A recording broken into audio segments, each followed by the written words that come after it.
The third condition, acceptance.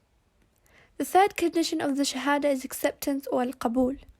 If a person has the knowledge of and certainty in the Shahada, this must be followed by acceptance, with the tongue and heart, of what Shahada implies.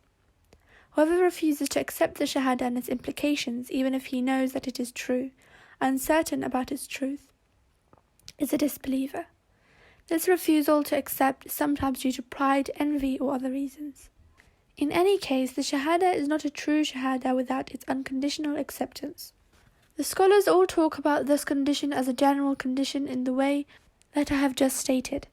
However, there is also a more detailed aspect that we must all be aware of. The believer accepts whatever the implications of the Shahada are. This also means that he believes in whatever is stated in the Quran or stated by the Prophet ﷺ, without any right to choose what he wants to believe and what he wants to reject. Allah says in the Quran, "Do you believe in part of the book and reject part of it? And what is the reward of those who do save ignominy in the life of the world, and on the day of resurrection they will be consigned to the most grievous doom?" Surah Al-Baqarah, ayah 85. This is one aspect that the Muslims must be aware of.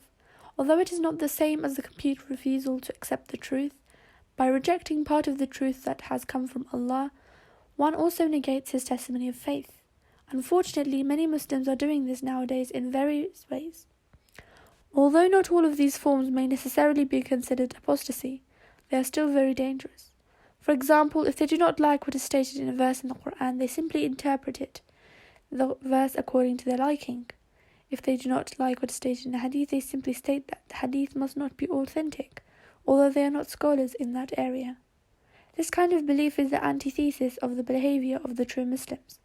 Whatever comes from Allah and His Messenger ﷺ, the true Muslim believes in as the truth. This goes hand in hand with their testimony of faith.